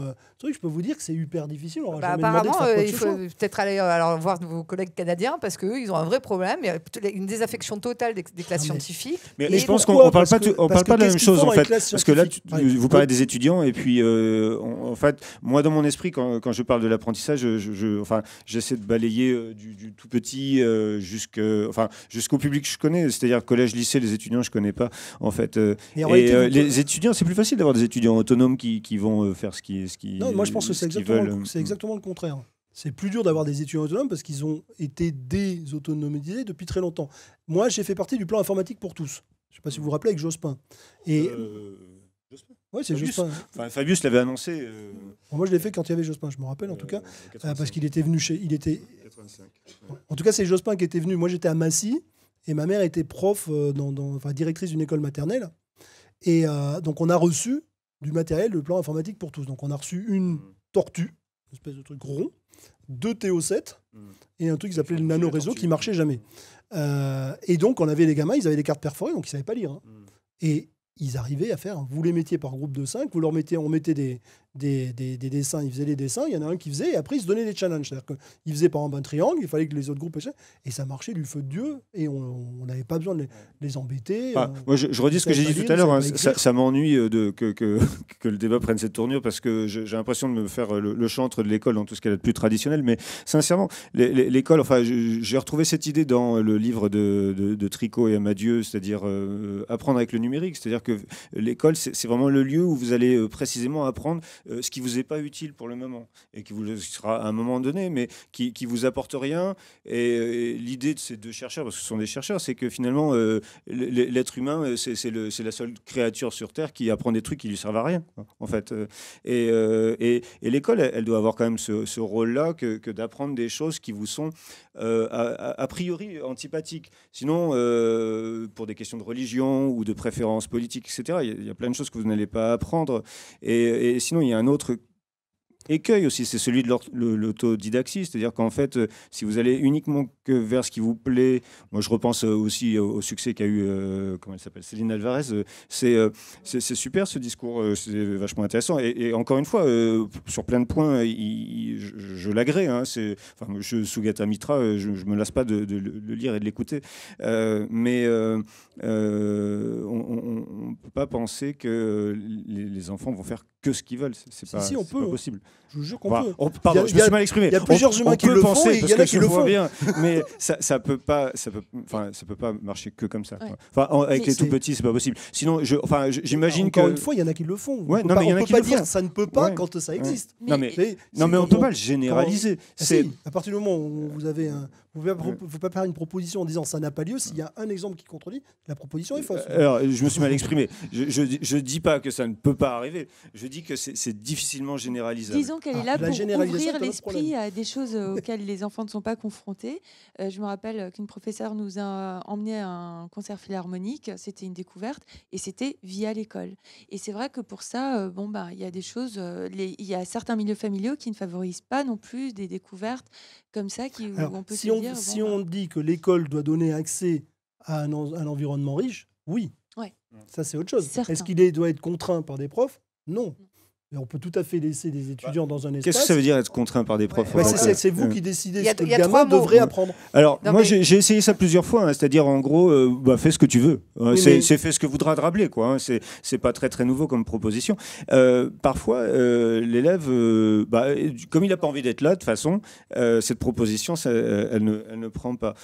Pour autant, j'essaie autant que faire se peut, moi, en tant qu'enseignant, et beaucoup de collègues font pareil, de s'effacer. C'est le cas de la classe inversée. C'est-à-dire que le prof, en gros, la proposition est celle-ci. Hein. Le prof ne dit rien pendant l'heure de cours.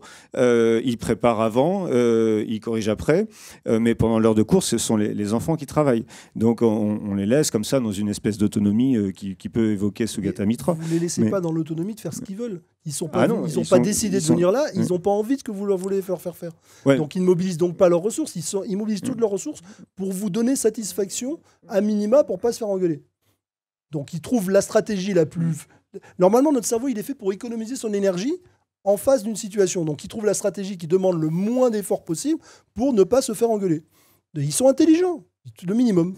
Ils savent faire, puisque ça ne les intéresse pas. Maintenant, si vous les mettez à faire un truc qui les passionne, vous allez voir qu'ils vont s'agiter. Hein.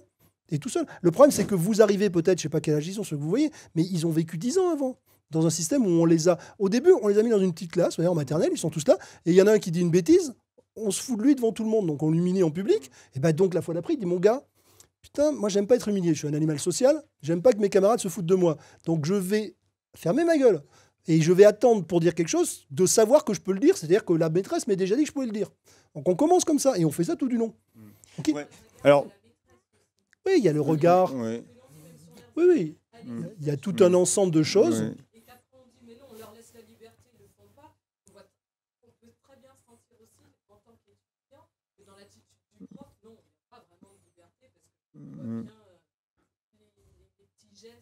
Réprobateur. Oui, bien sûr, le langage non verbal est plus fort. Notre discours se focalise sur la transmission. On a focalisé sur un point, effectivement, c'est dommage. Et d'ailleurs, je vois que l'heure a vraiment tourné, on a débordé d'une demi-heure. Donc, je ne sais pas si quelqu'un veut ajouter une toute dernière question. Et après, il va falloir qu'on vous libère. En fait, moi, je voudrais partager une expérience. J'ai un fils assez particulier, puisque là, il vient de passer de 13 ans et demi à 14 ans et demi une année en Chine chez les moines Shaolin. Et donc, aujourd'hui, il en revient pour faire sa 3e en France. Et du coup, évidemment, il a eu un choc thermique. Et il m'a dit, maman, je suis dépité de voir tous ces cerveaux vides autour de moi. Et à force d'être avec eux, j'ai peur de devenir comme eux. Et donc, une expérience qui s'est passée en anglais, la prof d'anglais jette le cahier en disant, je suis désespérée de vous, vous réagissez pas, il n'y a pas d'ambiance dans la classe. Qu'est-ce qu'on peut faire? Et donc, Loan, mon fils, a dit, écoutez, madame, c'est vraiment ennuyant dans votre classe, il ne se passe rien, il n'y a pas d'interaction. Pourquoi vous ne nous faites pas lever de classe et puis faire des choses interactives pour que ça soit intéressant? Parce que nous, on veut bien venir à l'école, mais on veut un minimum d'intérêt. Et du coup, ils avaient des fiches comme s'ils avaient une association en fait, à présenter à leurs copains. Elle leur avait demandé de leur faire en anglais et juste lui donner en fait, la fiche. Et Loan a dit, mais écoutez, on n'a qu'à tous se mettre debout et on va tous se présenter les associations les uns aux autres. Et du coup, il y a eu une émulation terrible et à la fin, la prof lui a fait ça. Oui, je comprends. Hein. Ouais, mais je suis d'accord. Hein. Enfin, je vous interromps, vous n'avez pas fini. Mais... Oui, une dernière chose. Et aujourd'hui, donc, pendant une année, il s'est levé à 5 h du matin parce qu'il faisait du kung-fu et c'était sa passion. Il est revenu bilingue et il se débrouille en chinois parce qu'il voulait communiquer avec la communauté, on va dire. Hein. C'est-à-dire qu'il voulait communiquer avec les Chinois, il voulait apprendre les nouveaux à s'intégrer, donc il a dû apprendre l'anglais, donc parce qu'il y avait un intérêt profond. Et du coup, aujourd'hui, il se lève toujours à 5 h 45 le matin pour faire son entraînement avant d'aller à l'école parce qu'il est passionné. Donc je pense qu'à partir du moment où l'école pouvait, on va dire, réussir à créer la flamme chez les enfants, je pense que déjà, ça serait bien. Alors, comme je disais tout à l'heure, je suis fondamentalement d'accord. Hein. Et d'ailleurs, je trouve que le numérique permet vraiment de favoriser cette expression-là, l'expression de choses qui vous touchent et qui vous motivent et qui vous donnent envie de vous lever à 5 h du matin, effectivement. Hein. C'est ce qu'on essaie de faire avec les web radios, la télé, faire des émissions de télé avec une série d'iPad, tout ça, c'est vrai. Mais c'est juste, je voulais juste nuancer un tout petit peu le propos et dire que on a dans notre public des élèves qui sont en grande difficulté et c'est pas forcément la faute de l'école. Hein. C'est le problème, il est parfois social. C'est juste ça. C'était juste apporter cette petite nuance qui fait que même quand toutes les conditions sont réunies, parce que le gamin, je veux dire. Le prof est sympa, il y a de l'interaction, on parle de sujets qu'il aime, mais malgré tout, des fois, ça marche pas bien. Voilà. C'est pas un long fleuve tranquille, quoi, l'école, hein, malheureusement. Mais je suis d'accord. Hein, moi, je trouve que c'est vraiment hyper déplaisant que d'avoir des cours avec des élèves en rang d'oignon qui n'ont pas le droit de bouger, qui n'ont pas le droit de se lever, qui n'ont même pas le droit de l'ouvrir des fois, en fait, sur des sujets contraints. C'est vrai que c'est étouffant, en fait. Ça étouffe la créativité. Moi, je suis un grand fan aussi de Ken Robinson. Hein, l'élément, je suis d'accord avec tout ce qui a été dit. Simplement, il y a des fois où c'est compliqué. Quoi. Mais pour plein de raisons. Hein. Je voulais juste dire quelque chose. C'était par rapport à ce que Yann disait.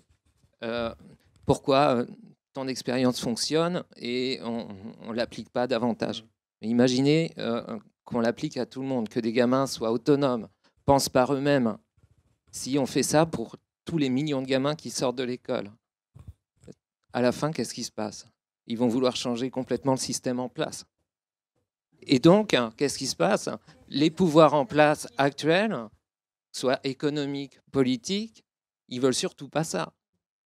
Donc on est en train de faire une fabrique de crétins. Je ne sais pas s'ils sont tellement dans l'intention. On travaille beaucoup avec les politiques. En France, c'est un peu de la provocation ce que je dis, mais c'est là où le bas blesse en France, je crois, c'est qu'on a une conception hyper rigide de l'école. C'est-à-dire qu'on a un modèle qui est ancestral et on pense que de sa reproduction, on tire sa légitimité. je suis allé faire plusieurs formations à Londres dans un établissement scolaire. Cette dynamique, on la retrouve, hein, et je pense que elle est même favorisée, elle est même encouragée, et que donc elle n'est pas perçue comme une menace contre un establishment intellectuel ou un système. Hein. En France, on ferait volontiers la même chose si le système scolaire n'était pas convaincu que l'enseignement, c'est du gavage de connaissances, avec de la restitution notée, du par cœur. Il faut peut-être le changer petit à petit. Mais ça change petit à petit. Hein. Mais moi, je me rappelle c'est difficile de faire une révolution 1934, scolaire. Célestin Freinet a ouvert une école. Voilà. Donc c'était possible en 1934. Mais- Je vois pas pourquoi ça ne serait pas possible aujourd'hui. C'est un modèle. Hein. Donc, Non, c'est Non, public. c'est- Ah, c'est une école publique, Freinet. Et puis, il y Reconnu a par plein l'éducation d'enseignants nationale depuis qui se 34. réclament de freiner. Hein. Mais enfin, moi, je trouve que c'est plutôt décourageant parce que 1934, finalement, ça veut dire que ça prend pas vite. Montessori, c'est jamais que c'est, pareil. Bon. Et ça va changer. Bon, du coup, j'espère quand même enfin que vous avez encore plus de questions à vous poser suite à ça, et encore plus de questions à nous poser peut-être en off. Enfin, il y a 2 jours encore de salon, donc n'hésitez pas à venir et en parler autour de vous pour que beaucoup d'enfants découvrent ce qui leur est proposé ici. Quoi. Merci à tous. Merci.